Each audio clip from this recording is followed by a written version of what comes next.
everyone. Welcome to episode 216 of the Book Cougars, two middle-aged women on the hunt for a good read. I'm Emily. And I'm Chris. And OMG, I'm sitting across the table from Emily. Yes, it is so nice to be back in our Book Cougars headquarters.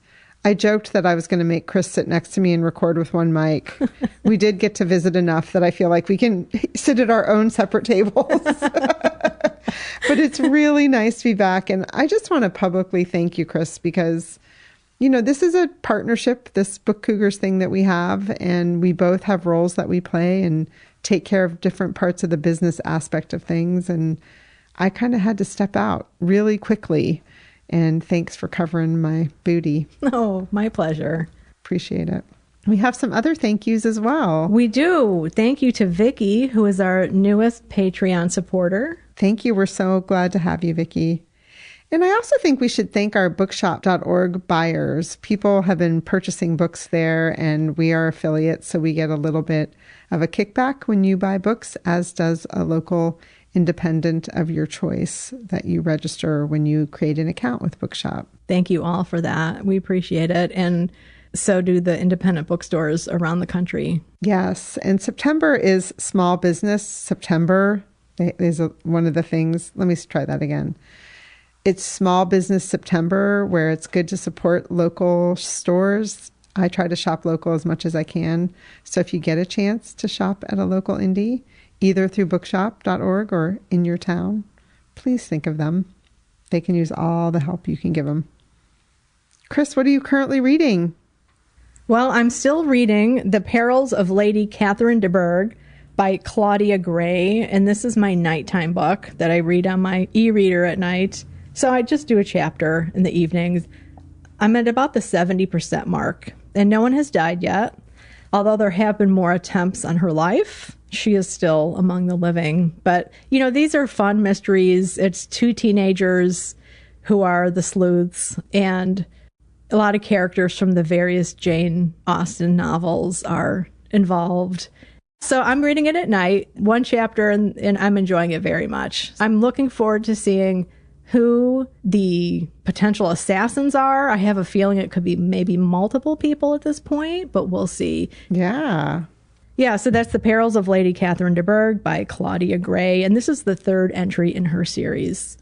Well, I'm reading a book that y'all are lucky I even showed up to record today, because I cracked the binding in Envy by Sandra Brown, which is our third quarter read-along for our year of reading romance. Woo-hee! Am I enjoying this book? And not only am I enjoying the story, but her writing. I just love it. Like, I laughed out loud when I read this part. This is a little paragraph describing a book critic that she runs into at a party. And she's not a fan of the book critic. So she says, this is about this book critic, Nadia. It was rumored that she went through men like a box of Godivas, chewing up and spitting out the ones who didn't challenge her or who could do nothing to further her career. In other words, the ones with soft centers. Oh my God, her writing.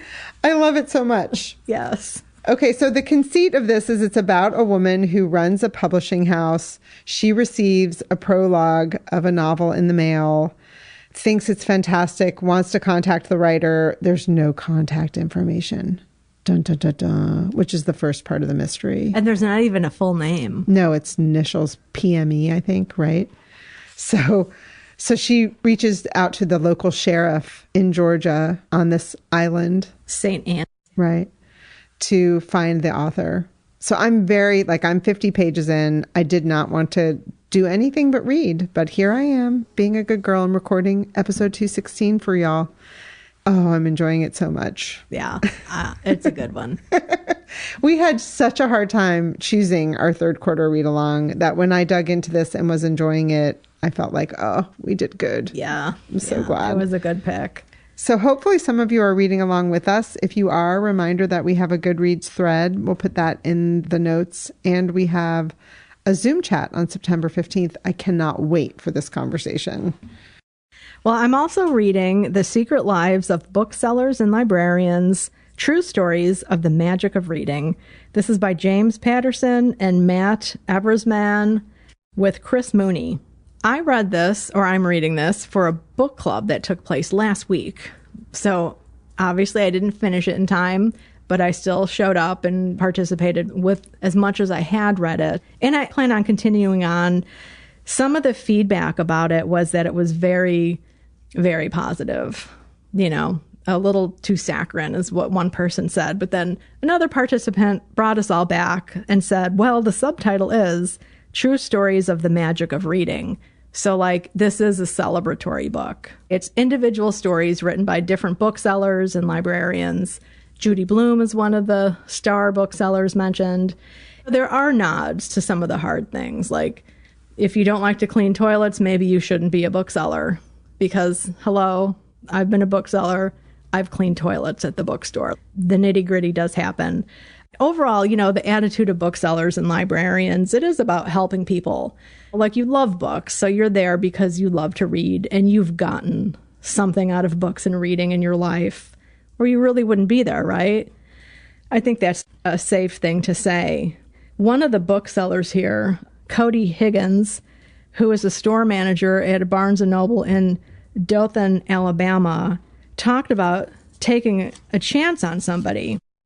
So Cody was saying when they first started at Barnes & Noble 10 years ago, they were a humongous introvert, is exactly what they say. Didn't want to interact with anyone, didn't want anything to do with the public, but loved to talk about books. And I'll just read this. And I have the most amazing mentors and managers who support and empower me. And they helped me realize that whether it's a customer or a fellow bookseller, we're all just excited to be talking about books. So I started to become more outgoing. As a manager, I try to help others in the same way. One of my recent bookseller hires barely talked at all during the interview, but I decided to take a chance and hire him. Now, after working with him, he's to the point where he's having full conversations with customers. I've seen him open up so much. Bookstores are so much more than just retail. I mean, I just love that, taking a chance on people when you have seen the power of what books and book selling could do for you, to turn that around and keep paying it forward.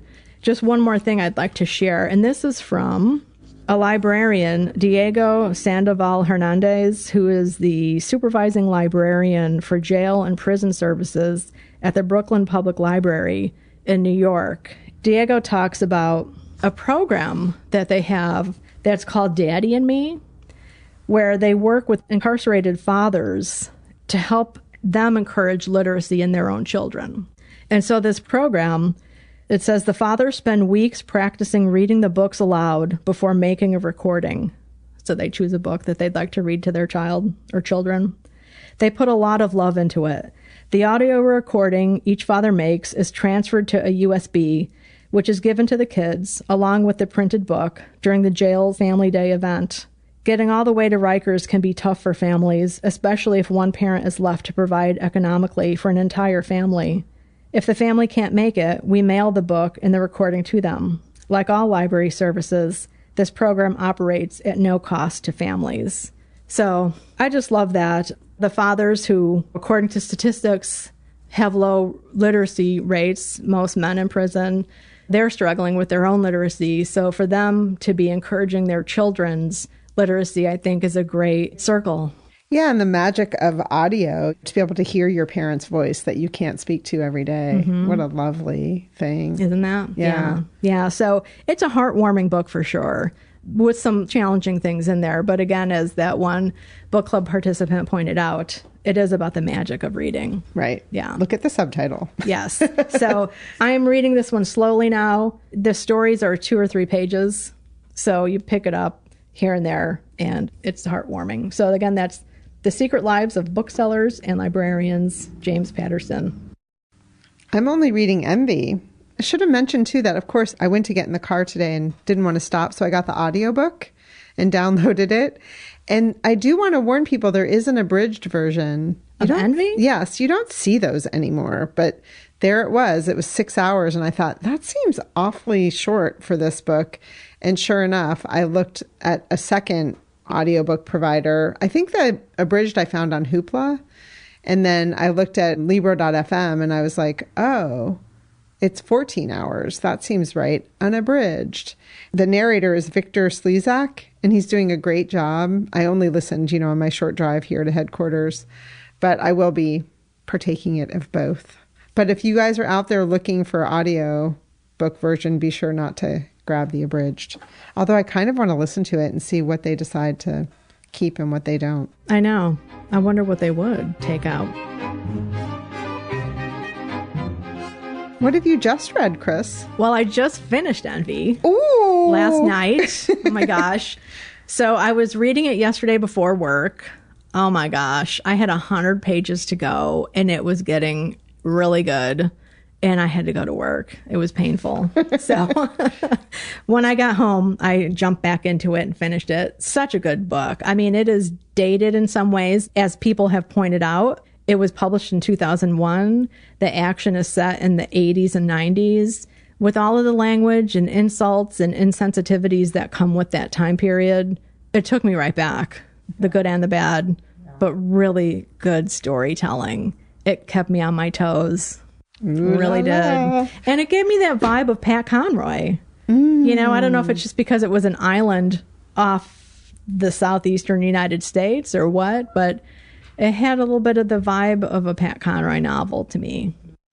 Yeah. Can't wait to talk about it. Okay. We will be talking about it. I guess on the next episode, we'll have our conversation about it because that will be after the Zoom conversation. Yeah. So look for our conversation on episode 217. Yeah. And we're not going to go into detail right now. Yeah. Well, I read Just for the Summer by Abby Jimenez. This is a story that found me at the right time. Do you know when that happens? Mm-hmm. I don't know where I saw it, but I saw it and I thought, it looks like a fun book because it has two people walking through the water with a dog following behind them, and it's called Just for the Summer. So I got it on audio, and it is narrated by Christine Lacken and Zachary Weber, and the author Abby Jimenez jumps in a little bit as well. She jumps in at the very beginning with a content warning, which we've noticed with romances that they're very good about talking about those things. So the content warning for this particular novel says the book has scenes containing panic attacks, anxiety, PTSD, depression, depictions of undiagnosed mental health issues, a toxic mother, and past child neglect. And then she says to go to her Goodreads page or her website for a full list of content guidance. So she really gives you a good warning before you start the novel. I really liked it. Also, I should say one other thing, the audiobook at the end has a Q&A with Abby Jimenez, which is really good as well. This is the one that's about, I think I talked about it. I don't know if I talked about it on the last episode or one of our videos on BookTube, but it's about two people, Emma and Justin, who have a curse. And that is that when they date somebody and break up, after the breakup, that person finds their soulmate. So because of a viral post that Justin makes about the last breakup he had, the woman's soulmate that she found happened to be his best friend and roommate. And he still loves his best friend and all of that. But he posted something about he had to move out of his house because this guy fell in love and moved in with this woman. And he had to move into a place that was more tacky.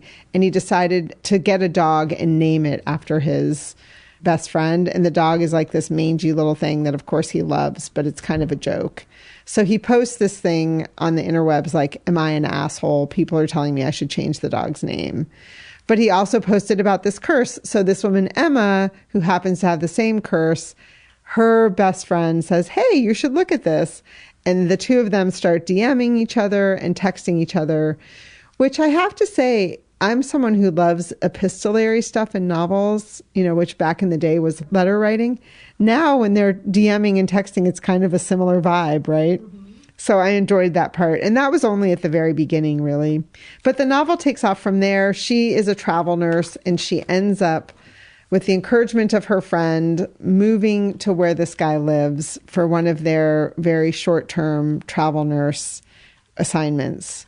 And things take off from there. But there's a lot of meat to this novel that I wasn't expecting that is about having childhood trauma and dealing with a toxic mother And one of the ways that Jimenez describes people that have trauma in their past is to talk about walking on a frozen lake and how when the lake starts to crack, there's all these cracks that go out. And so people are kind of like that, and they try to fill their cracks in with various things to make themselves better. And sometimes it works and sometimes it doesn't. And I thought that was a really cool analogy for it. And she also makes it so that their dating life is disturbed a lot. It's not like the perfect little romance because they both have really complicated lives, including siblings and things like that.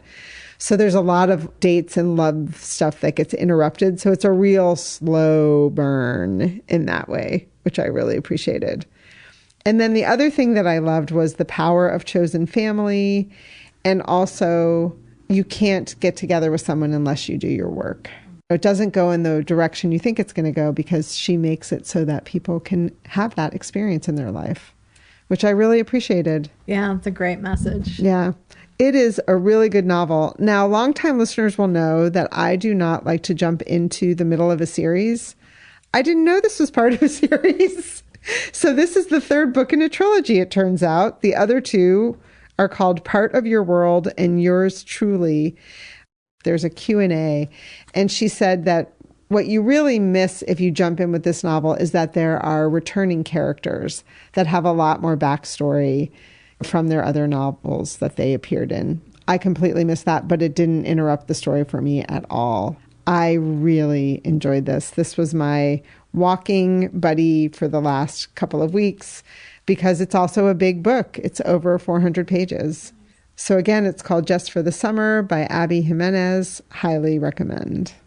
Well, I finished an audiobook as well, The Truths We Hold, An American Journey by Kamala Harris. And she narrates this. It's a book that she wrote when she was still a senator. I think it came out in 2019, if I'm not mistaken. And I really enjoyed it. It did get bogged down a little bit here and there, only when she was recounting certain things in recent history where I was like, ugh, don't really want to revisit that. So it was not bogged down because of the writing. It was more about that subject matter. But a lot of it is about her life, her childhood, and her parents. I was mostly fascinated with her time as an attorney general of San Francisco and then of California. It was really enjoyable to listen to that part. And I feel like I could have listened to just a whole book about her experience as attorney general. And one of her issues that she was really going after was truancy because of how it affects people later in life and the damage it causes. Like that kids who don't go to school end up having really hard lives, making poor decisions, and having much fewer opportunities. So by trying to work on reducing truancy, it can help the population overall, as well as, of course, those individual kids and their families. So that was interesting to learn about that and just some of the other programs that she had. And then becoming a senator, she does talk a lot about some of the initiatives that she's been a part of. As a senator, she's on one of the committees about national security, where she can't really talk a lot about it because it's all top secret and everything. But she did talk about what she could, and one of the big issues being cybersecurity and just how vulnerable we are and how there was tampering by Russia in the 2016 election and that it is warfare. She said it's like warfare without blood, although it can cause bloodshed, actually, to have our grids taken over via the internet, because so much is on the internet. I really enjoyed learning about her job experience. I appreciate that she really is committed to the principles of democracy, but she was raised by a mom who was a scientist who instilled the scientific method in her children about having a hypothesis and gathering data and analyzing things and trying experiments. And if it doesn't work, what can you adjust? I mean, she's somebody who has hands-on experience. She's been a public servant her entire life. So she has implemented programs and tweaked them to try and get them to work in the way that you want them to work for the greater good. So I really enjoyed it. I'm glad I listened to it. Even if it's from 2019, prior to her being VP, I think it's still a really good book to dip into if you want to learn about her thinking and some of the things she's passionate about. Again, that's The Truths We Hold by Kamala Harris. You know, that truancy issue is such a tough one. My daughter, Rachel, was a school social worker for years. And I remember one year she called me, it was like on the 10th day of school or something, you know, it was right early in the fall. And she said, Mom, how did you get us to go to school? And I was like, what are you talking about? And she said, I have kids who are already 10 days truant. And if you're a certain number of days, you don't move ahead to the next grade. And they're already there and it's only 2 weeks into school. Or they're not already there, but they're getting there, approaching. And she was like, I go to the houses, I knock on the door, I can see that they're there. The curtain moves. And this was in elementary school. So it wasn't like high school kids who are kind of their own people at that point. And I said, it was always just your job. Your job was to go to school. My job was to go to work. I said, it's so dependent on the parents at that age and them being able to get to school. And is there a reason they can't make it? Like, are they not on the bus line and all that? But it's really sad and heartbreaking because it has such an impact on those kids' lives. Yeah, it absolutely does. And Kamala's thing, what she was talking about was that it wasn't, you like to punish the parents, which is something that I guess other programs kind of did. And she's like, it's not about that. It's about informing the parents. And both parents, the default is to contact the mother. And she's like, well, what about the father? Right. Like both parents, if they're both available, they need to be contacted. And so like in one case, the child lived with their mom, and then when the father found out there were challenges, I think he altered his work schedule or something like that because he was able to, and so he took the kid to school every day. Right. Sometimes if the parents are divorced, they may not be in great communication about things like that. And so much of it is just about communication in general. I remember, Rachel, one of the kids, it was like, you need to sign up for a bus pass by a certain point in the summer. And the kid hadn't signed up and it took him an hour and a half to walk to school because he didn't get a bus pass. Right. So sometimes there are more simple answers. But, well, and even in a much later part of the book, when she wasn't talking about truancy, the issue of clean clothes came up and like how kids didn't want to go to school with dirty clothes because they got picked on or whatever. So the principal put in a washer and dryer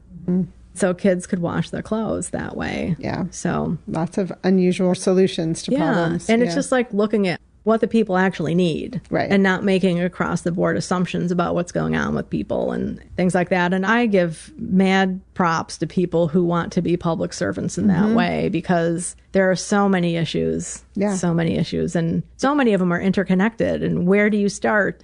You pull one thread and it unravels this. Yeah. Oh, I'm so glad you read it. Well, I read a very sweet, very quick children's book called Big by Vashti Harrison. Remember on the last episode, I talked about Sulway and that Vashti Harrison was the illustrator for that book. And I thought, she sounds so familiar. And so I went and looked her up and I remembered that she had written this book, Big, that won some awards. It got a Caldecott Award in 2024. And then it was nominated for a National Book Award for young people and a Coretta Scott King Award.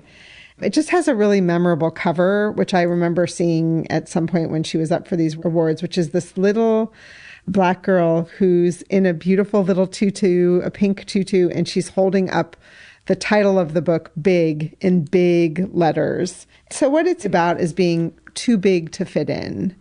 And at one point, she's getting all this praise, and the palette of that part of the story are words that are really happy, like free, fun, caring, considerate, graceful. And she's dancing. She's like a ballerina wannabe. And then she has an experience where she starts to feel like she's too big and can't fit in to the situation. And again, the palette is still very pink in that. And then she has an experience where she goes to school one day and she gets caught in the swing, those children's seats where you put your whole body into it, and she can't get out, and people start making fun of her. And it's a horrible experience. And so everything in the book then starts to turn gray, where she feels too big and she can't fit into her world. And the ballerina instructor tries to hide her. Eventually, she starts to come into her own, and she realizes that she can find her way out of this situation and she is okay.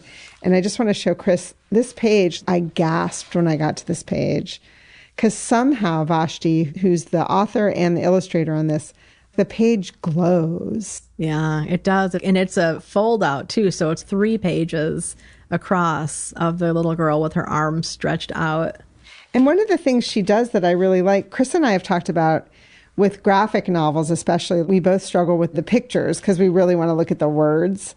And I'm always drawn to the words on the page. And what she does is she uses the dark words, but then the happy words start to break out in pink again. So the palette of the book is just so beautiful. And eventually the gray starts to drip away off of her. And it's a really nice story about literally learning to fit into the world that you exist in. And there's a little author's note in the back where Vashti talks about that it's not totally autobiographical, but she did have a traumatizing experience as a kid where she couldn't get out of a swing on a playground, and how those, childhood memories really stick with us. I just loved this book so much. It's so beautiful. Highly recommend it if anyone is looking for yet another book with a good message for youngsters. And that's Big by Vashti Harrison. I read a short story that I know you read too. Did. Double Birthday by Willa Cather. This is the last story of the Willa Cather short story project. I am so happy to have accomplished that. For listeners who are new, I started this on my blog, reading one Cather short story a month. And I started that in 2019. It's amazing. I just finished. Yeah, so Double Birthday. And I'm doing a short story project this year where every Monday I read a short story. And I was telling Chris that I got out this Best American Short Stories of the Century with the guest editor, John Updike, and then the co-editor, Katrina Kennison. And I, of course, had to look and see if there was a Willa Cather story, and it was, and there is, and it happens to be Double Birthday, Amazing. Which was her remaining short story. So we both decided to read it together. So amazing. We can link my blog post about it because it was actually included in the best short stories of 1929, which is the year it came out. It was in several best collections. As the New York Times reviewer of that book that Emily just mentioned, the best short stories of the century, most Cather fans that reviewer asked about the short story hadn't heard of it. So apparently it had a really great active life in its younger days, but in more recent decades, it's kind of dropped off. Interesting. Yeah. In this book, it says that it's from the Forum. Forum magazine was published in that. Yeah. And part of the issue could be, too, is that it's in copyright still. Mm. A lot of older writers, about a lot of their stories because the stories are not in copyright. So they can be republished and included and shared by literary websites. So they might be more popular. But anyway, Double Birthday is this story about 2 men, and they're both named Albert. Albert, yes. So it's young Albert and his uncle Albert, who's also Dr. Albert. Young Albert is like 55, and the family, they've lost their fortune at a time when all of their former friends have risen to the pinnacle of their wealth, and they're still living in their mansions in the fancier part of town, whereas Albert and his uncle are living in the not so great part of town on the second floor of a house that somehow they didn't lose. The wife of the family downstairs basically cooks for them.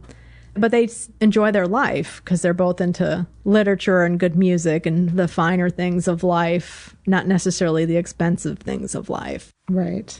And they're the only ones remaining, right? Albert is the youngest of 5, I believe. Young Albert is, and all of his siblings passed away. Yeah.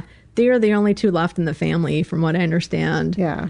And they had a glass factory that they let go fallow, essentially. So that's how they lost their fortune. Yeah, and I think part of it is you get this vibe that if you're artistic, if you have that sensibility, you're not good with money. So is it a case where the siblings who could have handled the finances and the business, those were the ones who died. And the one who was left was this artistic. The baby, too. And it got my baby hackles up because Chris and I are both babies of a family. And I was like, well, babies can handle things. Yeah. Yeah. So, I mean, overall, what did you think of the story? I liked it. Yeah. I read your response to it, and it made me realize what a Cather scholar you are. And you're at the end of this short story project, too. So I want to know how you feel about this being the final one that you read. But I enjoyed it. I thought the characters were interesting. I thought some of her words, I had to look several things up. She's so intelligent, her writing. But she also made a few disparaging German comments that I wondered how you felt. Queer German streak was one of the things she said. And also she said it was a so German house. And I didn't really know what that meant. I didn't know why she had those things to say. I mean, I know it's taking place at a certain point in time after the First War. Right, yeah, when the Germans were the enemy, right? And I mean, there were a lot of conflicting things at that time period because the Germans were known for beautiful music and literature, and then that awful war. She also talks about the whole anti-German sentiment thing in one of her novels, One of Ours. It's in there. So as somebody who loved literature and art and music, that's a challenge when the country that produced that, your country, is now at war with that. And this short story has a lot of music in it. Yes. So one of the characters is a pianist, and Uncle Albert loves her and tries to help her career along, and things don't go as he expected to start. Oh, the singer, you mean? I'm sorry. Yeah. Oh, the singer. Yeah. Well, no, isn't she a piano player also?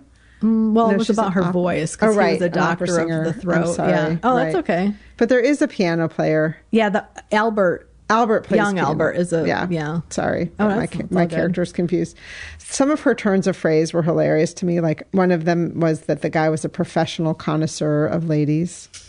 I thought that was pretty good. I wrote that one down. But yeah, so I'm getting back to music. There's a lot of music in this. Mm-hmm. So that's interesting that was something that was important to her. Oh, yeah. Music was huge in Cather's life and in her writing, too. A lot of music, a lot of opera singers. Yeah. Like The Song of the Lark. That novel is about an opera singer, kind of like from her younger days and the creation of a great diva. Well, which is interesting. So this is a little short story that has some reminiscence to some of her novels, right? Yeah, and scholars have really looked at the origin for a lot of her characters and the situations. And she also, in her letters, would write to people and say, this story is based on so-and-so. You know, I hope they won't be offended. Like this story was. The Albert's home was a home of friends that she hung out with when she lived in Pittsburgh. And the judge is based on one of her friends' fathers who she knew and loved. And that's why some people say she was really nostalgic going back and writing about these things. But I think these are things that got imprinted on her as well. Right. And stories don't just come from thin air. They're made up of your experiences. And it's a little bit sad because the love for this woman is not returned. She's much younger, this opera singer. And Yeah, she dies. Right, she dies. So I didn't know if that was based on any experience that Cather had either, because that was about cancer and her having a malignant tumor. So that was sad, and that surprised me. That was a turn that I didn't see coming. Well, yeah, and there are things that you don't really see coming either, like that it's set in 1929 and Prohibition is going on, and the Flappers are all over dancing to jazz music, and Uncle Albert detests that. But yet it's his 80th birthday, and young Albert goes to the judge to get booze. Yes. To celebrate their birthdays. Champagne. Well, he likes his booze, just like Cather did. She liked her wine and her brandy and things like that, and she also smoked, which a lot of people don't know, and they find surprising when they learn about it. I don't know. I guess maybe they think she was a proper lady or something, as if proper ladies don't smoke and drink. But have a good time. Yeah. So overarchingly, how do you feel about the project in general? And how do you feel about this being the last story that you read? Because you didn't know about this story, right? Right. This one and the last one, Uncle Valentine, I just discovered last year. Yeah, late last year. I was like, what? Like, what are these stories? Even in one of the collections that I have on my shelves. And I'm like, how did I ever miss them? And I think it has a part to do with that they're still in copyright, possibly. And also, I don't know if they're the greatest stories. You know, Cather certainly didn't think Double Birthday was all that hot, but yet there it was. I think it was really popular because it did have that sentiment of what was lost, the pre-war thing, and then what was going on now. I guess I was kind of sad that it was one that I wasn't more enthusiastic about. I certainly was dragging my feet about writing that last post, and I think that had something to do with it being the last one. Yeah. It's like saying goodbye to anything, whether you're ready to say goodbye or not, is always complicated. Yeah, exactly. But overall, I'm really proud that I did it, that I stuck with it. I know, like in the past, I said, I wish I would have had more of a system in place for how I looked at the stories. But then I let that go because it's like, it was a reading reaction. Like, as I've told other people, like, this is not a scholarly endeavor. This is just me as a reader, reading and responding as a reader. Right. I mean, yes, I know a lot about Cather, so I have layers to add to it in that way. So I'm really happy that I did it. And I'm happy it's over. And some blogging friends have asked me, well, what's next? And I'm not committing to anything quite yet. But I have a couple authors in mind that I wouldn't mind becoming a completist on. So we'll see. I'm going to give myself time off for good behavior before I commit to anything like that.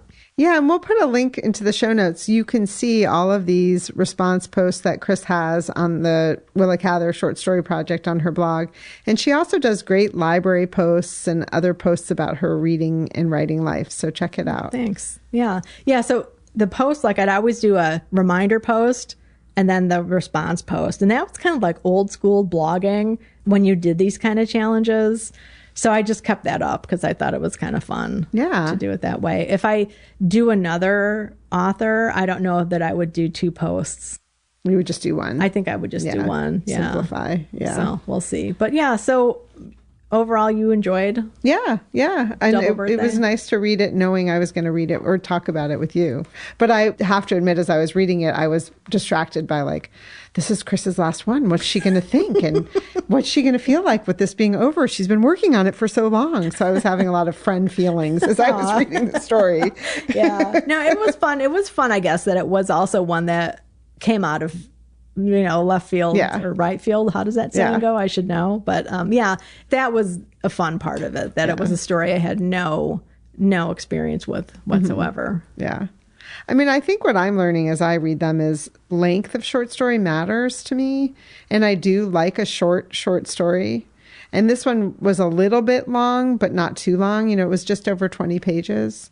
So I'm always just interested in that too, like how many words it takes for someone to tell a story. Yeah. So, and what they actually want to accomplish if you can suss that out. Yeah. Right? Yeah. So what's the other one that you read? Other one I read was in this collection, The Best American Mystery Stories, edited by Joyce Carol Oates. And it was a Louise Erdrich story called Disaster Stamps of Pluto. And Pluto is a town in North Dakota that's kind of on its way out. You know, it's had its heyday and now there are many fewer people that live there. The story is being narrated by the woman who was the town physician. So she came across a lot of the people who lived in town, and now she works for the local historical society.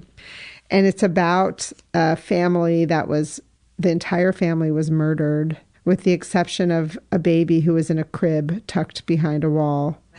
And she has a best friend, you know, like they take walks together and talk about things. That best friend's name was Neve, and she was the salutatorian of her class, and now she's a fellow historical society member. So they're very interested in the history of this town as well. She starts to tell stories about some of the people in town, and it's very dark. Well, sounds like it. And I don't really want to spoil, because it takes a very unusual turn that I didn't see coming, where you realize who the narrator of the story actually is. So I do not want to spoil that at all. What I do want to talk about is just Joyce Carol Oates' intro. You know, Joyce Carol Oates is this incredibly prolific writer. She can also write really dark things, right? And she talks about that her own life. She has 2 relatives that were murdered in her history. And she talks about that in the opening intro. Every story in here is friggin' dark. And I picked this up because the gentleman caller had it on his shelf. early on in our dating, he wanted me to read a story in here by Dennis Lehane. And it's about a girlfriend being like buried. Oh my God. And I was like, is it time for me to exit, stage left? Like, why would he want me to read this book? And that one's called Until Gwen. Gwen is the buried girlfriend. So I got this back out to read because I wanted to read this Louise Erdrich story, and then just spent the entire weekend, like, his eyeballs would be so big. And I said, stop reading those stories. He's like, the stories are so dark in this collection. I'm like, they are dark. And he said, have you ever read this, Dennis Lehane? I'm like, yes, you had me read that early on in our relationship. Anyway, it was a good story. It was very dark. If you want short stories that take a dark turn, I mean, this is a 2005 edition, so you'd probably have to go to your local library to find it. But anyway, Best American Short Mystery Stories, edited by Joyce Carol Oates. This was called Disaster Stamps of Pluto. Dark. I read another novel, though. Did you read anything else? No, go for it. Okay. This is called Mrs. Saint and the Defectives. And this is a novel by Julie Lawson Timmer that I got out of my daughter's little free library. Somebody left it there with a very sweet personal note about how they bought it from a local library sale and put it in here for people to read. It's about Marky, who's in her 40s, and she's had an embarrassing turn of events in her marriage where her husband had an affair, and it was very public. And so she decides to remove herself from where they live, move somewhere else, have a little geographic restart, take her teenage son, put him in a new school. And living next door is Mrs. Saint, who becomes a little nosy neighbor over the wood fence and at the front door. I really enjoyed it. It was sweet. I found it to be a little bit slow, which I think was a response for me to having read Marcy Dermansky's Hot Air, which was this 200-page clipped writing, right? Mm-hmm. So all of a sudden to be back in the world of details felt a little bit long to me. But the story, it's really sweet about this single mother raising her son and facing her new life and trying to keep people at bay, which I could really relate to. And I had a long talk with Jim about why are some people so good at accepting help and others aren't? And I think it does have a lot to do with your family of origin and how that's perceived there, and also what kind of help people want to offer, of course, and how it's offered. Yeah. So to me, this novel was a little bit of a study in that. For those of you who are dog fans, a dog plays a very sweet role in this novel as well. And also about a mother raising a son and knowing that her son needs positive male role models. That's something that Julie Lawson Timmer really talks about in this novel as well. So although I found it a little bit slow, again, I think that was a reaction to that clipped novel I just read. And I really enjoyed it. And a completely new to me author. I had never heard of her. And this is her third novel, which came out in 2017, Mrs. Saint and the Defectives. This episode is sponsored by Penny Gochin's new mystery suspense novel, Deadly Ripples, which publishes on September 17th. After Catherine's uncle, her mentor and confidant, dies in a car accident, she learns he has bequeathed his exquisite Charleston home to her, and life changes in ways she never could have predicted. As she grapples with his death, Catherine struggles with visions she has little control over and wonders if writing them down etches the visions into reality. Could she be responsible for all the misery left in her wake, including her uncle's death? Sounds interesting. And Charleston is a place I love. So absolutely. Great, pretty great cool. City. Yeah. So again, that's Deadly Ripples, publishing on September 17th. Check the show notes for more information.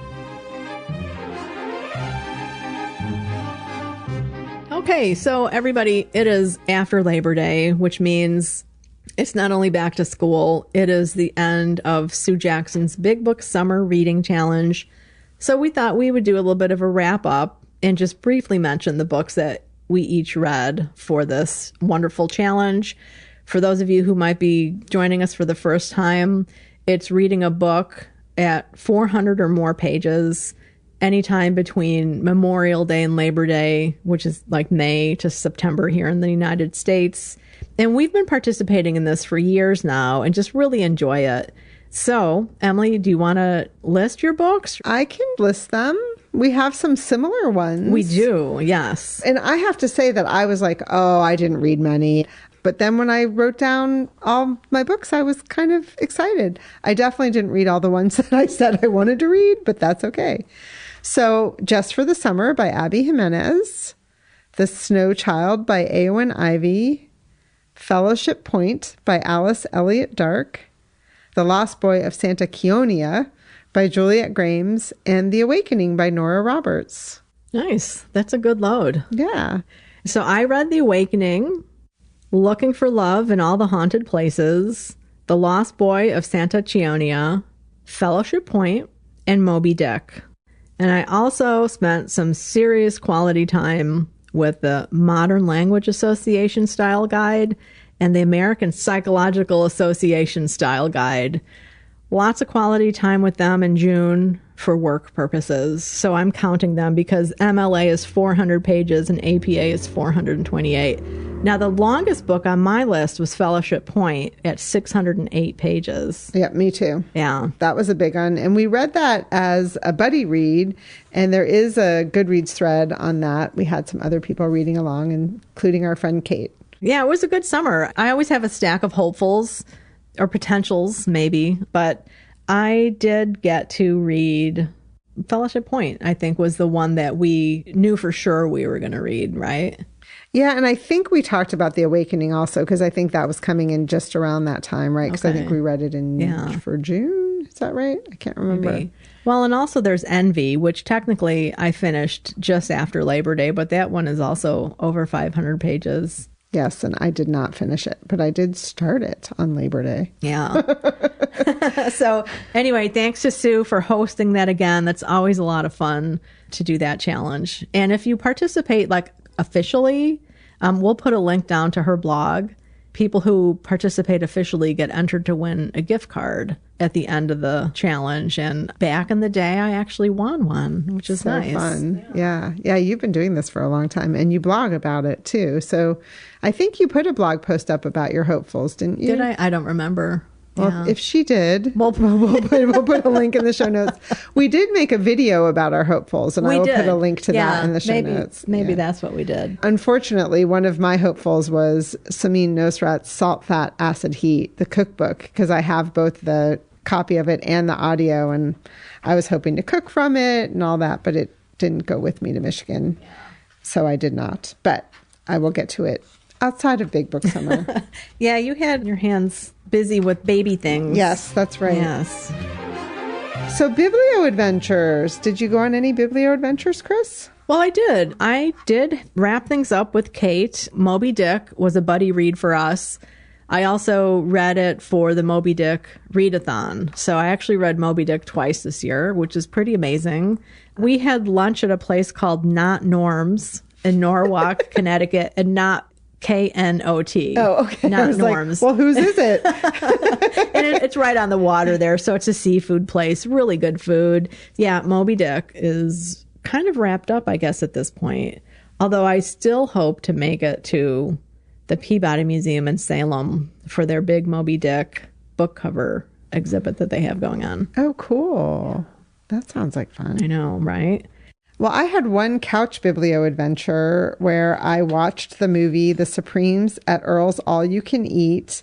This is on Hulu. It just came out at the end of September, and it's based on the novel of the same name by Edward Kelsey Moore. I had said something on the last episode about he was a Booktopia author. I can't remember which one.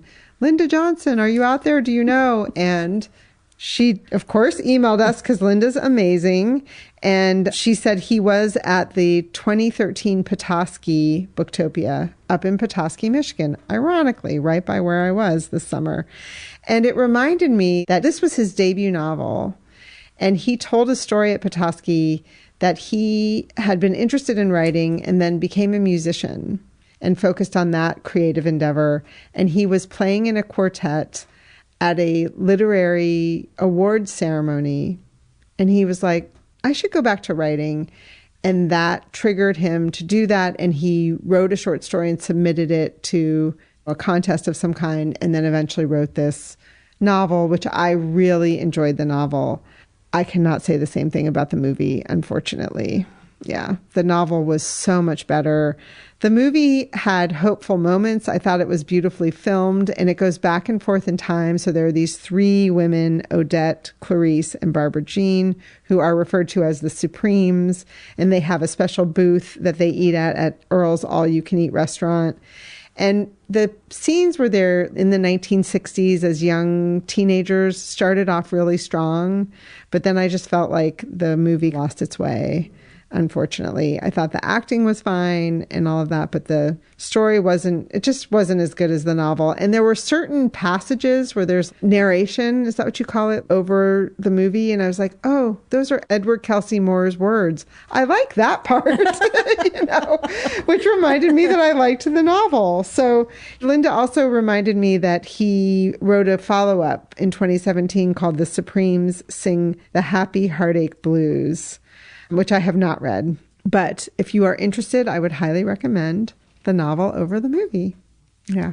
Well, I also had some couch Biblio adventures. Laura and I have been watching the Harry Potter movies again. This all started because, have you ever played this game called Heads Up?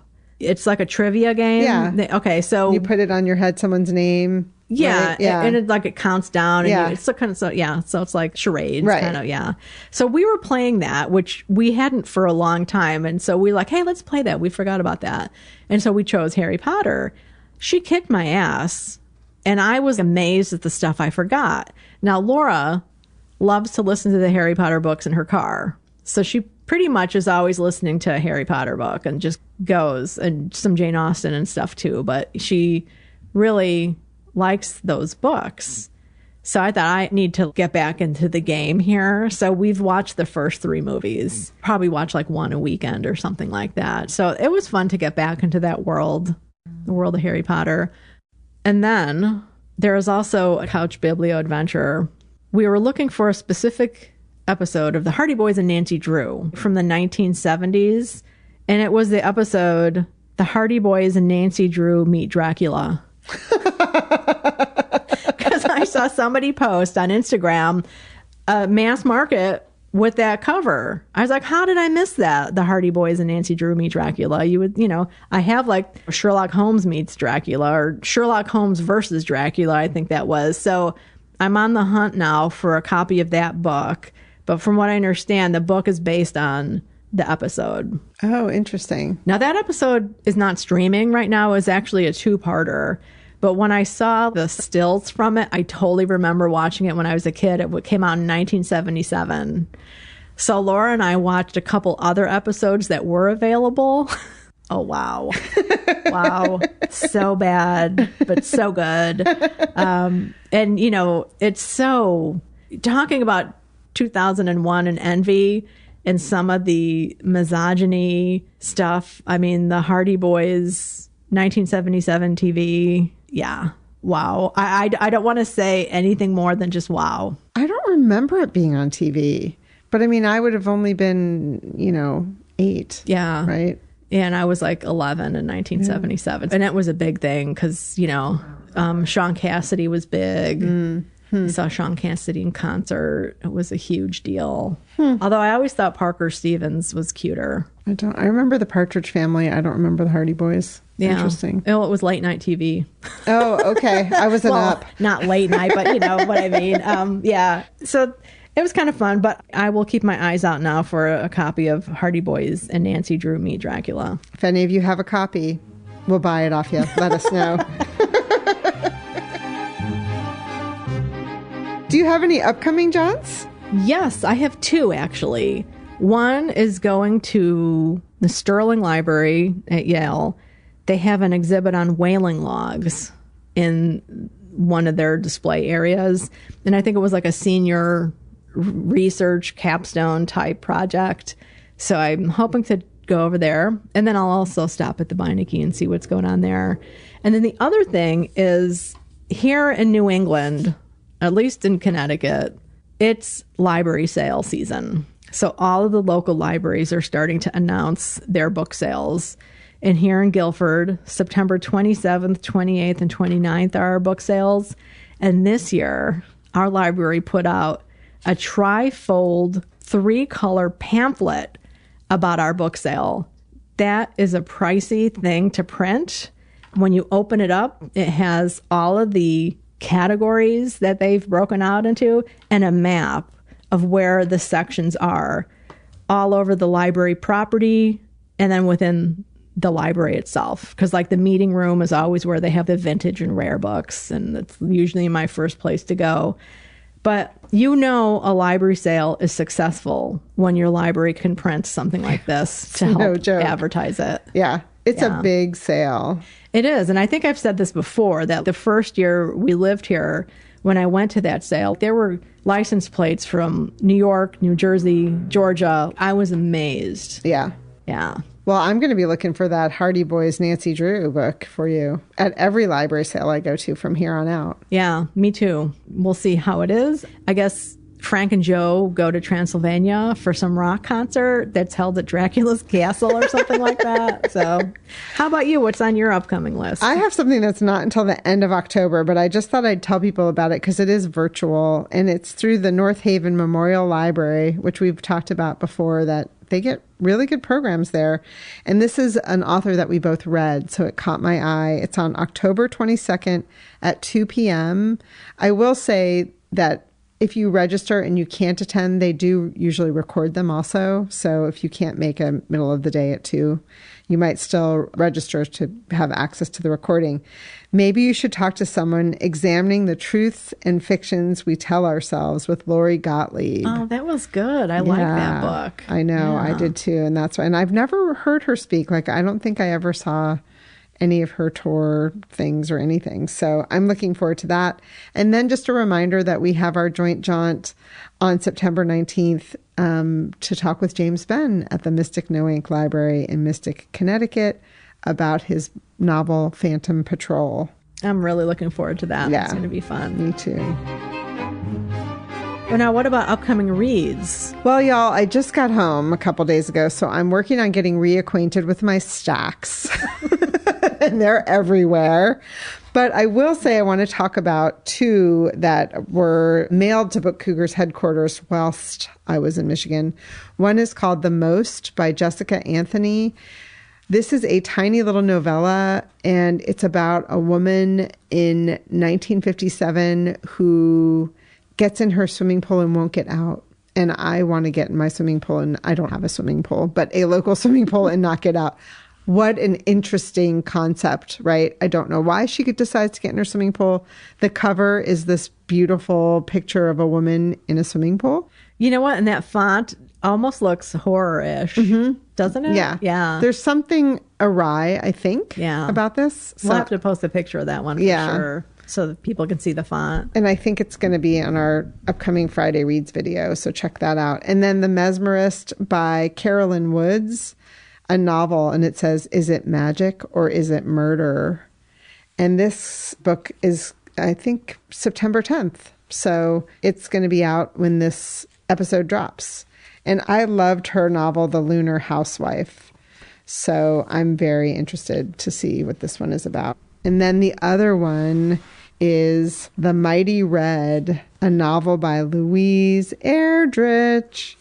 So y'all, if you're a fan of hers, this comes out in October, and I am so thrilled to have an advanced reader copy. Yeah, you're going to have to be careful walking down the street because you could get mugged if people see you carrying that book around. True. It's true. And even though it's an ARC, it's really cool. It has like gold lettering and kind of shimmery. Yeah. I'm going to put it in a bag right when we're done recording under lock and key. What about you? Oh my gosh, Emily, you left me for 7 weeks and I did things. I committed to a bunch of buddy reads. Yeah, she didn't have my guidance. I had asked Emily in the past to talk me down when I started talking buddy reads, because at one point I got a little Overbuddied. Overbuddied. Maybe. Yeah, I guess so, right? And no offense to any buddies out there. It's not about that. It's about getting overcommitted in your reading life and then realizing there's not enough hours in the day. Right. Yes. Yeah. So I think I've chosen wisely this time. We'll see. Would you like to hear them? Yes. So at that lunch with Kate, we decided in the fall to read The Tenant of Wildfell Hall together. That's by Anne Bronte, and that was on my list already. Kate is my buddy who likes to read classics who sometimes nobody else wants to read with me, which is wonderful. Thank you, Kate. We also talked about what classics we want to read in 2025. So one of mine that was a hopeful for this year, we're going to read next year. So we're going to start with Old New York by Edith Wharton, Silas Mariner by George Eliot, The Turn of the Screw by Henry James, and then The Red and the Black by Stendhal. Wow. Yeah, so that's next year, one per quarter. I'm glad you got that all figured out already. Yes. Way to go, Chris and Kate. Aren't we prepared? I started a Trello board for my reading just to try and like project manage it all. But then I also have a buddy read with Sigrid coming up on A Tale of Two Cities by Charles Dickens. We're going to take our time with this one, probably like read it over 3 weeks. It was also on my list for this year, so I'm looking forward to getting to that. And, you know, doing buddy reads is sometimes just a great way to get through a classic you do want to read, but you might need a little motivation. And just that motivation of, you know, you have a weekly check-in or something can keep me, on task. Victober's coming up. We have talked about hashtags, marathons, reading challenges like Sue's Big Book Challenge. Victober happens in October, and it is all about reading Victorian literature, let's say, because you can also read plays and poems or watch a play, a Victorian play, if you can find one. So for that, I'm doing a buddy read of a book I'd never heard of before, Armadale by Wilkie Collins. And I'm reading this one with my friend Rachel. The video announcement for Victober just went out, and Books and Things, I believe, is the blog, the booktuber who got it rolling. There are a couple hosts this year. She mentioned a lot of recommendations, and Armadale is actually kind of like her favorite Wilkie Collins novel over Moonstone and The Woman in White, which are very popular. Yeah, I've read The Woman in White. Yeah, and I really liked it. I just want to give a shout out to a buddy read that's happening in February and March of 2025 that Robin G is the ringleader on this one. She got this started, and it's Swan's Way by Marcel Proust. I've always felt like he's been a big hole in my reading education. I never thought I would read him, but every time he comes up, I think, oh. And when she posted, it was an instant yes. So if you're interested, there's an official hashtag already, Proust Pilot Project. That is the hashtag. And we'll put that in the show notes if you want to track it down and join. We're going to be reading it over 7 weeks. So we're taking our time with it. Right on. So those are the buddy reads that I've committed to. Well, you know, when the cat's away, the mouse shall play. Oh my gosh, too funny. But yes, I have, should I tell people what I found too? Oh, yes. Oh my gosh. Now, this is a buddy read I'm hoping to participate in. Yes, I hope you do, because I'm really looking forward to this. Was it just the last episode I talked about this, or 2 episodes ago? I don't remember. I came upon a little free library up in Connecticut, and it had in it a book by Margaret Truman, who is a mystery writer and also the daughter of Harry Truman, the president. I was looking at the book. It was like Murder at the CIA, I think. In the back, it listed some of the other books, and one of them was Murder in the Smithsonian. And I thought, I want to start with that one. So I've been looking at all the used bookstores I go to, and I hadn't found one. But earlier today, I went to the Book Barn in Niantic, Connecticut, which is huge. I mean, they have multiple locations throughout town. And I thought maybe they'll have it there. Like, I had a good feeling. And they have like the mystery section. They have hardcover and quality paperbacks in one section. And I started there. They had a bunch of Margaret Truman, but not Murder in the Smithsonian. And then I went over to where the mass markets are, because, you know, they're smaller shelves. And I saw that they had some by her, but there was this guy standing in front of it and he wasn't budging.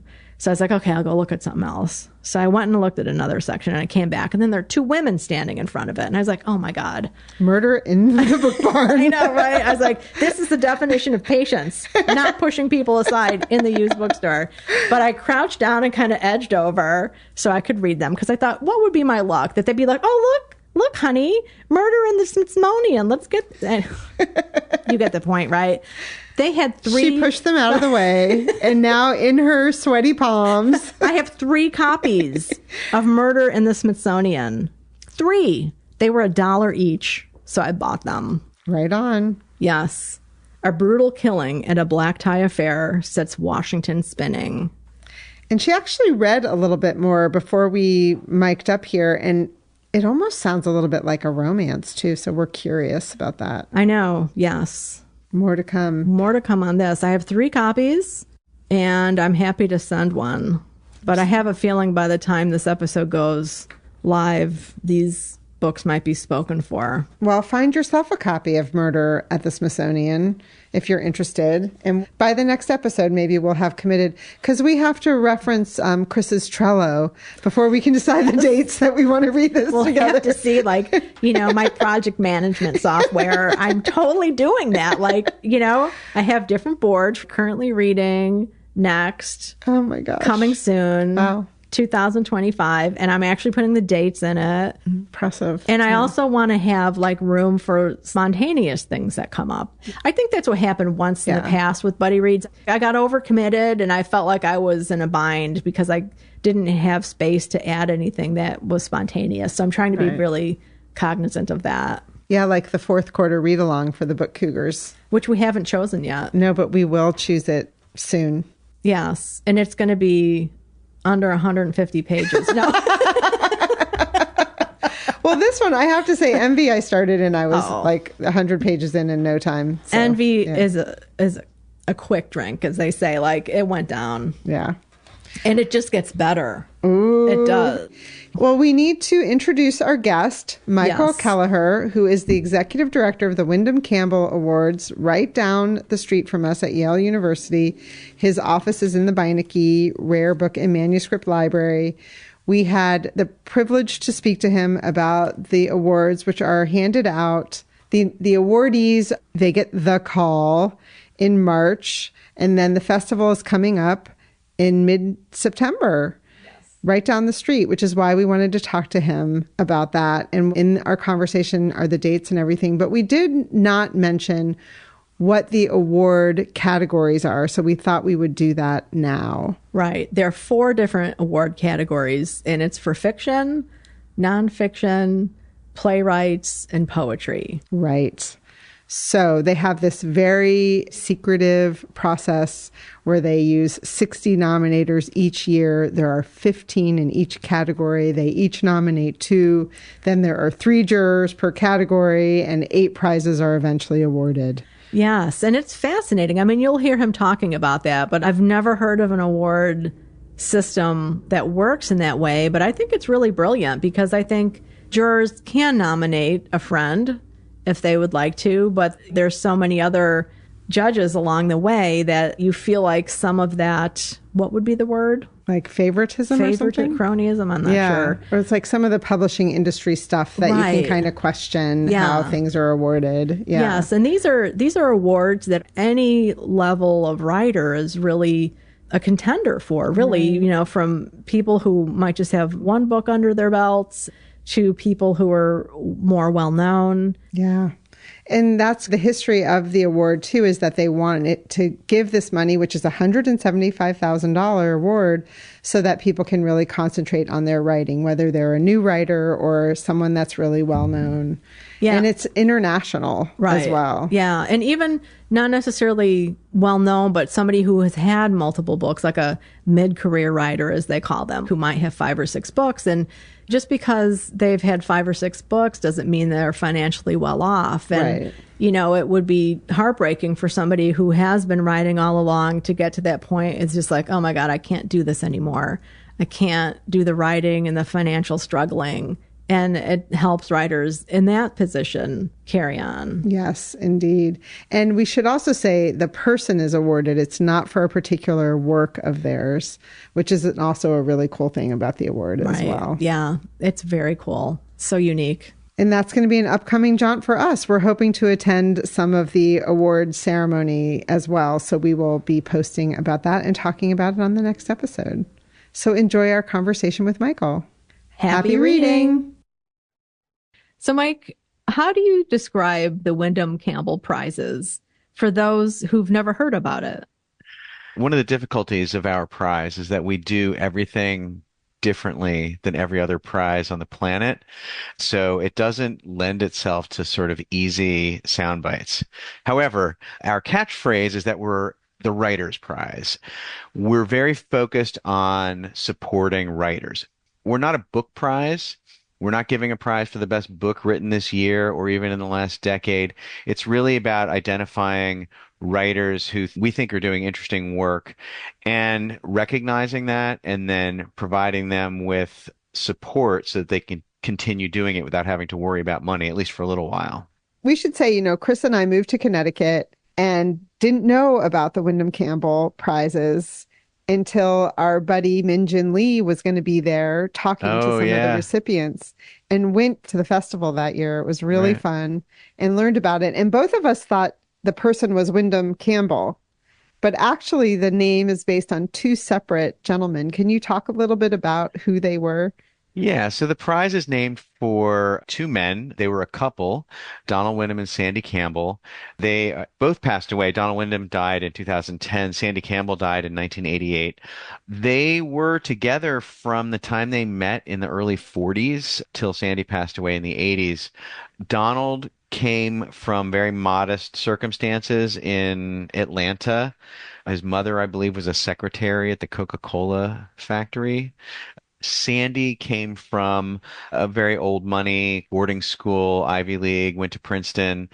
His parents owned a chemical manufacturing company that produced cleaning products, which is now called Ecolab, which you may have seen in a bathroom somewhere. They met and they lived a very interesting life. They were based in New York. Donald was a writer. He wrote several novels and memoirs. He co-authored a play with Tennessee Williams, with whom he was very good friends, especially in the early part of his life.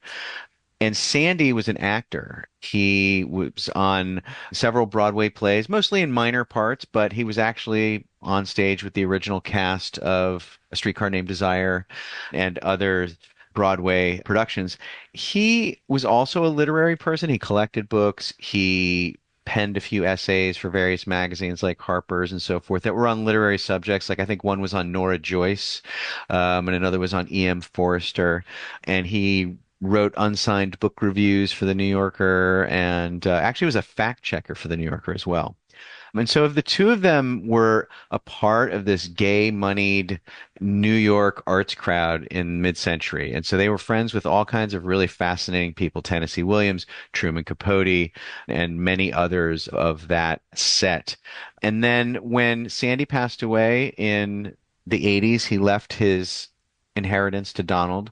And it was essentially all stock in the family business, and that was it. And Donald didn't do anything with it. He just sat on it for 22 years, and it grew to be quite a substantial fortune. And when he passed away, to everybody's surprise, he gave all of it to Yale to start a prize to support writers. And the only requirement for us really was to put his name and Donald's name in the title. And so we did that. And we are trying our best to support writers in the manner that we think they would have appreciated. I have one follow-up, which is in all of my reading and research, I couldn't figure out the Yale connection. There isn't one. I can give you a little bit of a roundabout story. The prizes are administered by the Beinecke Rare Book and Manuscript Library. That's where we're based. Donald's papers, including, decades of correspondence with Tennessee Williams, Truman Capote, etc., is housed at the Beinecke. The way that came about was that the two of them, Donald and Sandy, so Donald had all these valuable papers, letters, more archival stuff, and Sandy had all of these books that he had collected over the course of his life, where he would buy a book, buy a writer, and then he would find their home address and he would send them a postcard and he would say, I bought your book. I'm a big fan. I was wondering if I sent you a self-addressed stamped envelope and my copy of the book, would you autograph it for me and send it back? And he had tons of books that were autographed that way, but interestingly, he seemed to be a very sort of charming and gregarious person. And so many of these writers developed correspondences with him. So they would send postcards back and forth over the years. So inside of all of his books are little postcards from Marianne Moore and so on and so forth. They had begun to donate their collection to, I believe, the University of Georgia sometime in the late 70s, maybe the early 80s. But when they saw, I don't know if it was an exhibition or just the first sort of draft of the catalog cards and stuff, they found that either the library didn't really have the means at their disposal to properly recognize the value of what they had or to catalog it properly, or they just didn't know. Either way, they kind of had a falling out. And my understanding is that it was over a book of collected stories by Catherine Ann Porter, which was personally annotated by the writer, every single story. And I believe the catalog card read something like collected stories of Catherine Ann Porter, comma, autographed. And they just kind of felt like that was not adequate. And so they stopped making those donations. At that time, they met this scholar named Bruce Kellner. And Bruce was a professor. He mostly focused on African American writing, but he was also a specialist in Gertrude Stein. Through Gertrude Stein, he had met another very important personality from that era named Carl Van Vechten, who you may know from his famous photographs of many of the most important artists of the Harlem Renaissance and so forth. And Carl had been the person who established the James Weldon Johnson collection of African American literature at the Beinecke, and his own archive was also at the Beinecke. Bruce, it turns out, was the executor of Van Vechten's estate. And by chance, he was looking for photographs of Alice B. Toklas, and he put an ad in the back of the New York Times Book Review. And Donald and Sandy, who of course were friends with Alice B. Toklas and had photographs of them with her, et cetera, answered the ad, said, why don't you come over, have dinner at our Central Park South two-floor apartment, and we can show you our photos. And so they started telling him about their woes with Georgia. And he said, oh, let me introduce you to Donald Gallup and Pat Willis, who were the curators at the time at the Beinecke.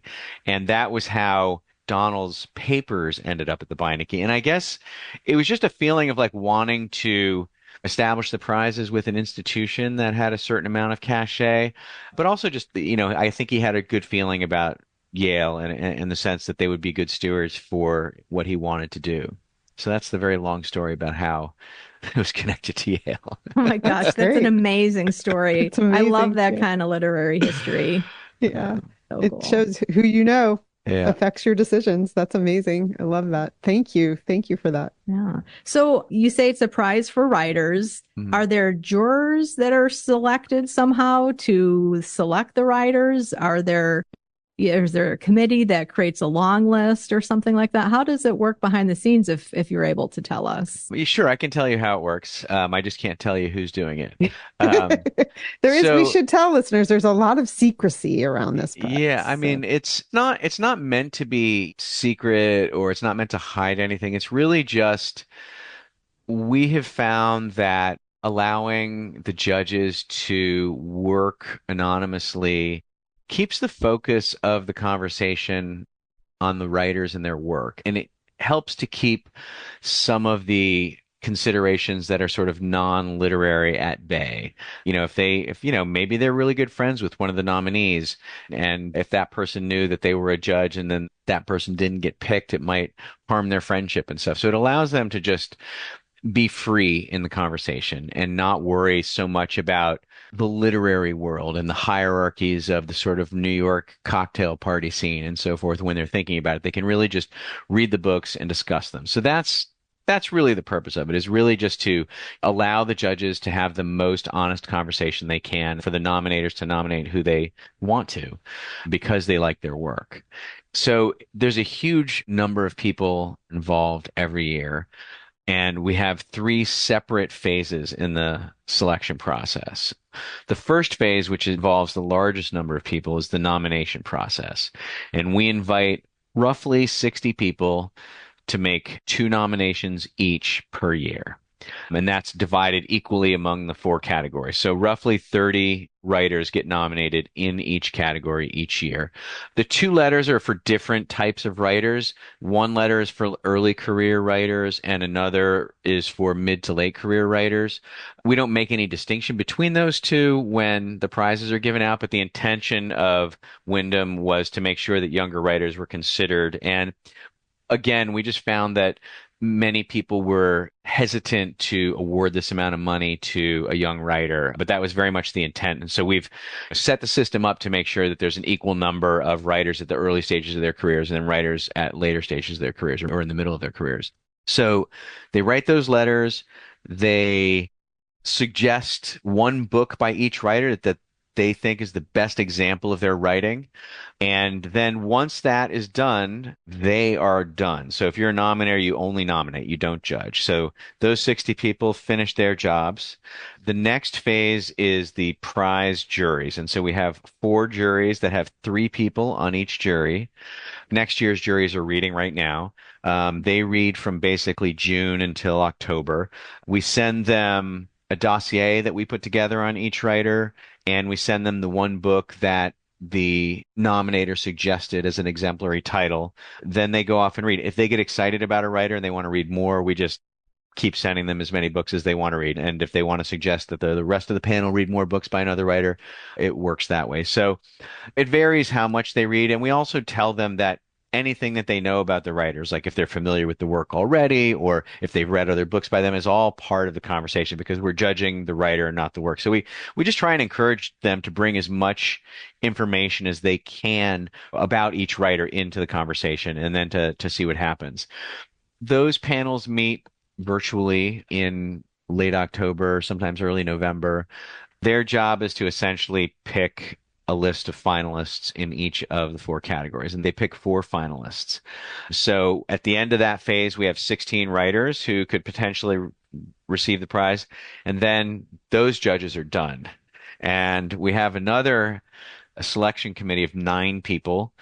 Their job is just to read the 16 finalists and then to pick 2 in each category to receive the prize. So they basically do the same. They get all the dossiers, they get the books, and they read from November until the committee meets in February.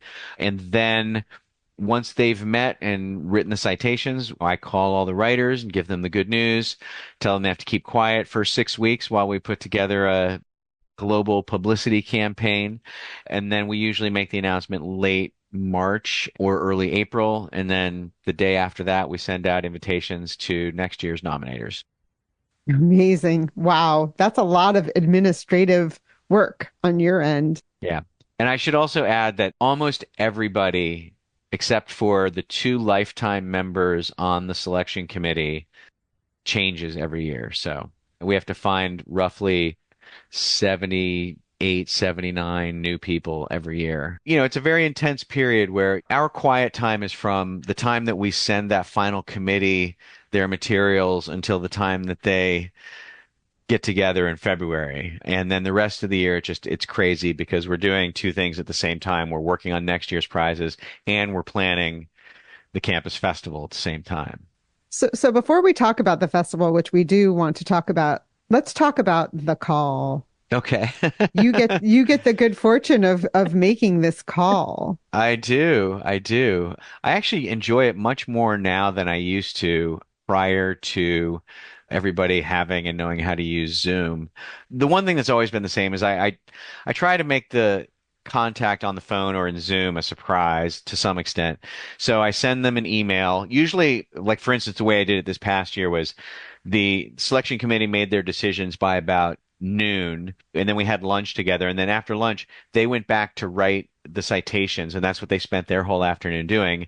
In the meantime, I sent emails to all the recipients and I said, I'm here with the selection committee. We've got some good news for you. If you have a few minutes, could we set up a time to have a Zoom call this afternoon? This year I was lucky. I got all of them by the time we were going out for dinner that night. So in the past, I used to do it the same thing, but we would have a phone call. And I don't know what it is about the phone. I like being on the phone. I like talking on the phone. I'm an old-fashioned person that way. But there's something about seeing people on Zoom that makes me much less nervous. Like I used to get very anxious before the phone calls because I don't know, maybe just not being able to see their reaction. I couldn't understand what was going on. But it's much clearer when you're talking to somebody on Zoom. So, I mean, it's very intense. It's very emotional. People react in all kinds of funny ways, like they burst into tears or they try and remain very calm and they just say thank you in a very measured way. And some people you'd swear they'd been sitting by the phone with a speech ready for this moment because they are the most eloquent speakers you can imagine right off the cuff. Some people burst out laughing. It's a really strange thing because, I mean, it's like winning the lottery because you have no idea you've been nominated. You have no idea that people have been considering this for a whole year or how many people are involved. So it's kind of overwhelming for the writers, I think, to find that out. And of course, we're recording it so that we can have our emotional video Right. as part of the prize announcement. Yeah, those are a delight to watch. Yeah, we will put that information in the show notes that you can go and watch videos of the various recipients getting the good news. Yeah, it's all on our Instagram and as well as our YouTube great. channel as well. So what can we expect this year? The dates for the festival are September 17th to 20th. As you said, it's at Yale on campus. And it's also streaming. Yeah, basically the prize ceremony is streaming. Everything else, you have to be there. We will record 90% of it, and the recordings of the events will be on our YouTube channel a couple of weeks after the festival. We only really live stream once. I understand why everybody wants things streamed, but we found during the pandemic that live events and streamed events are actually two separate things.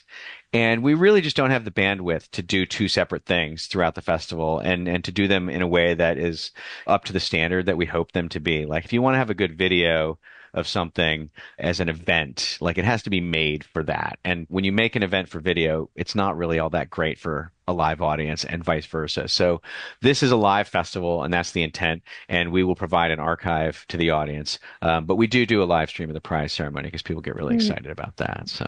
Mike, before we let you go, we thought it would be nice to learn a little bit more about you and your artistic life. We understand you're a poet. Yeah, I'm a poet. I've published 4 books of poetry to date. It's been a little while since the last one, about 7 years. Hopefully I'll have one done soon.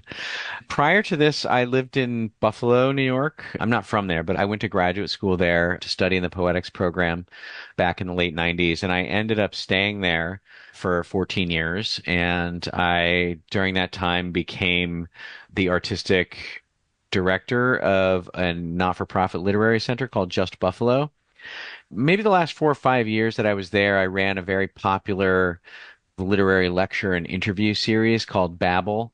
It started in 2000, when was that? Like 2008, I want to say.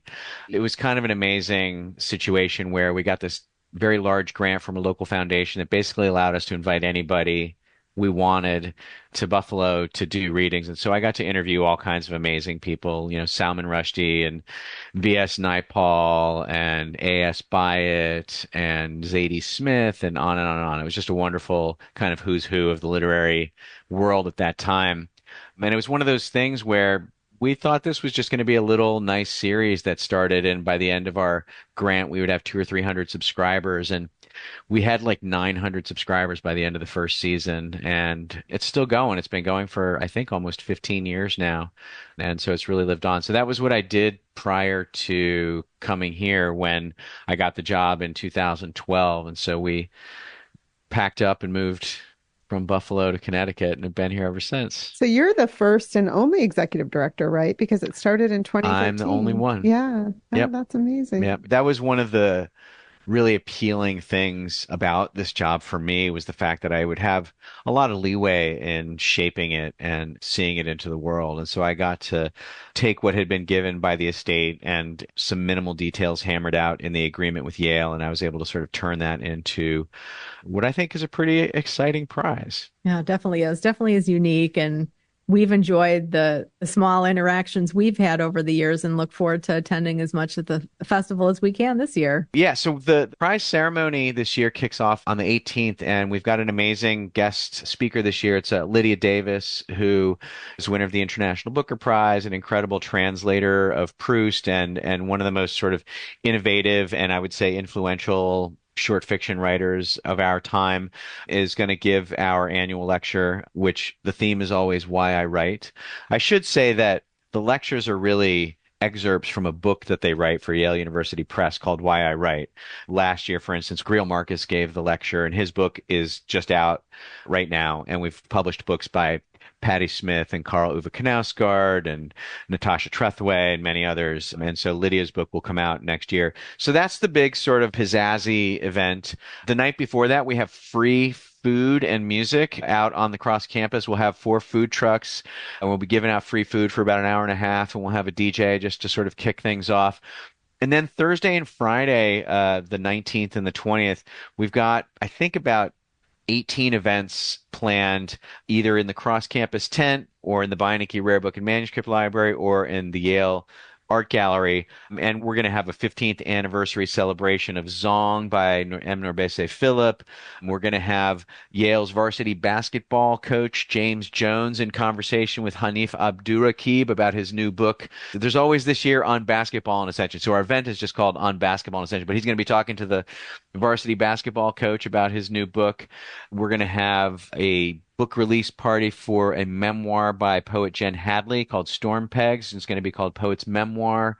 Jen is also going to do 2 group writing workshops in the tent in the afternoon called Write With Me, which is kind of a version of something that she does internationally online. We'll have staged readings by the drama recipients at the Yale Art Gallery, and then a big reading by all of the writers on the last night. So it should be really exciting. There's all kinds of events, and it starts at 10:30 in the morning, and it goes until about 9 o'clock at night at both days. Yeah, really, it's a great lineup. And, Hanif's book, Obama, just came out as that was one of his summer reads. So I know. I think that you're going to have a sellout crowd, probably at all of them, but that one I imagine is going to be very well attended. But it'll just be an out crowd because it's all free. Yes. Thank you so much for taking the time to talk to us today. Yeah, my pleasure. Yeah. Really excited about this year's festival, and so lovely to learn more about the history of the prize and how it's awarded. Sure. All right. Well, I look forward to hearing the podcast. Thanks for having me. Thanks for listening to the Book Cougars with Chris Wallach and Emily Fine. We'll be back again with another episode in 2 weeks. Until then, come chat with us on social media, Goodreads, or email us at bookcougars@gmail.com. If you'd like to help support our podcast, please tell others about us, leave a review wherever you listen, and consider becoming a patron. Even $1 a month is a big help. Learn more about that on our website, bookcougars.com, where you'll find the show notes for this and all of our past episodes. Thanks, everybody. This episode was edited by Pat Keogh Sound Design.